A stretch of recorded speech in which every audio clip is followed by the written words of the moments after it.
अस्सलाम वालेकुम viewers, welcome back to my another video. The topic is हम कुछ सेकंडों में बाजू की कटिंग कैसे करें। अगर हमारे पास कमीज़ की कटिंग में से कुछ कपड़ा बचा है जो कि फ़ालतू है और हमारे बाजू नहीं बन रहे, तो हम उस फ़ालतू कपड़ों का इस्तेमाल करके अपने बाजू बनाएंगे। आज हम सीखेंगे वो बाजू कैसे बनाएं। तो हम सबसे पहले उस कपड़े को बिछा लेंगे, इसकी मेजरमेंट लेंगे कि वो कपड़ा कितना लंबा है, उसकी चौड़ाई कितनी है। ये है, मैंने यहाँ पे कपड़े को बिछा लिया है अच्छी तरह से और इसे हाथ से सेट कर लिया है। ठीक है, अब इसके बाद मैंने इसकी लंबाई ली है। मेरी लंबाई जो मुझे चाहिए है वो 22 इंच चाहिए, लेकिन यहाँ पे मेरे पास 24 इंच पड़ी है, तो ये ठीक है। तो मैं इसको बाकी कपड़े को काट लेती हूँ। मैंने बाकी कपड़ा काट लिया है। अब इसके आगे मुझे ये करना है कि मैं इसके साथ जो है कटा हुआ कपड़ा है उसको साथ अटैच करूँगी, क्योंकि हमारे पास इसकी चौड़ाई जो है वो पूरी नहीं हो रही। अगर आपके पास चौड़ाई पूरी हो रही है तो आप इस पोर्शन को स्किप कर सकते हैं, यानी कि जो बचा हुआ कपड़ा है उसकी हमारे पास विड्थ इतनी हो कि वो हमारी चौड़ाई पूरी कर रहा हो, लेकिन यहाँ पे चौड़ाई पूरी नहीं कर रहा था, इसलिए मैंने एक्स्ट्रा कपड़ा लगाया है। उन दोनों को काट लिया है मैंने। अब मैंने जो जोड़ वाला कपड़ा लगाया उसको भी काट लिया है और जो मेरे पास दूसरा कपड़ा था उसको भी काट के अब मैंने दोनों कपड़ों को अलग कर लिया। ठीक है, अब मैंने उसकी थोड़ी सी लेयर इस तरह से बना दी है ताकि उसको जोड़ डालना हमारे पास आसान हो जाए।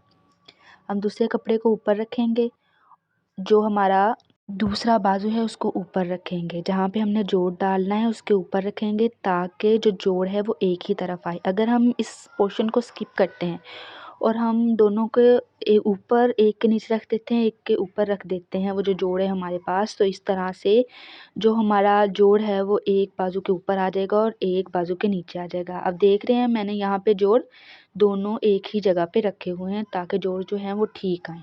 मैं सिलाई करते हुए इस चीज़ का ख़ुसूसी ख्याल रखती हूँ। मास्टर के हाथ की सफाई उसकी पहचान होती है, इसीलिए मैं इस कपड़े को इस तरह से रख रही हूँ कि दोनों जोड़ नीचे की तरफ आएँ और जोड़ का पता भी ना लगे।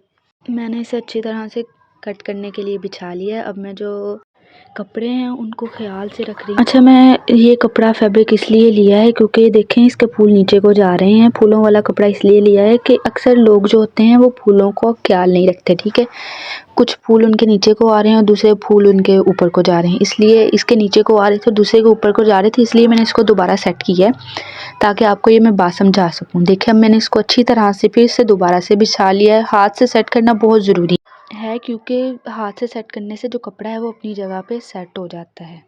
अब आप देख सकते हैं कि ये भी जो है साइड जो ऊपर को जा रही है और जो दूसरी साइड है वो भी फूलों की ऊपर को जा रही है। इससे हम अब हमें मसला नहीं होगा। जो फूल ऊपर को जाते हैं, कई फूल नीचे को आ जाते हैं, अलाइनमेंट ख़राब होती है फूलों की, वो हमें मसला नहीं होगा। हमने इसको अच्छी तरह से बिछा लिया है। अब हम इसकी कटाई करेंगे। कटाई के लिए अब मैंने इसको बिछा लिया है। ठीक, अब हमने 2.5 से 3 इंच का जो है वो निशान इधर लगा लेना है बाजुओं की गोलाई के लिए। ठीक है, उसके बाद मैंने ये देखिए 2.5 से 3 इंच का इधर लगा लिया और 3 इंच का मैं उधर लगा रही हूँ ताकि बाजुओं की जो गोलाई है वो बिल्कुल परफेक्ट आए। बाजू कई बार आगे आ जाते हैं, इसलिए उसका 2.5 से 3 इंच जो मार्जिन अंदर को रखना पड़ता है ताकि वो जो बाजू हैं वो आगे को ना आए। 2.5 से 3 इंच का मार्जिन रखने का जो मकसद होता है वो यही है कि जो आपकी चेस्ट को खींच पड़ती है कमीज़ डालते वक्त, वो खींच जो है वो इससे नहीं पड़ेगी। मैंने इसकी गोलाई से कटिंग कर ली है। अब मैं इसकी लंबाई देख रही हूँ। ठीक है, मेरी जो लंबाई है वो 22 इंच है, लेकिन मेरे पास यहाँ पे 24 इंच एक्स्ट्रा पड़ा है, तो मैं एक्स्ट्रा कपड़े को काट लूँगी। 1 इंच का मार्जिन अभी भी दूँगी जो सिलाई के अंदर आना है। ठीक है, आपने भी वो 1 इंच का मार्जिन लाजिम रखना है। मैं इसकी बाकी कटिंग कर लूँगी। इसकी मैंने अब कटिंग की है, साथ साथ आपने काटना है, ज़्यादा कपड़ा नहीं काटना क्योंकि हमने इसको पहले ही जोड़ डाले हुए हैं। हमारे फूल की अलाइनमेंट ठीक है। हम मेरी थोड़ी सी गुलाई का थोड़ा यहाँ पे मिस्टेक आ रही है, तो मैंने थोड़ी सी गुलाई को इसको ज़्यादा गुलाई कर लिया। ठीक है, मैंने इसे अच्छी तरह से बिछा ली। यहाँ मेरी जो वीडियो है वो पूरी हो गई है। Thank you so much guys for watching this video. Please like and subscribe the channel.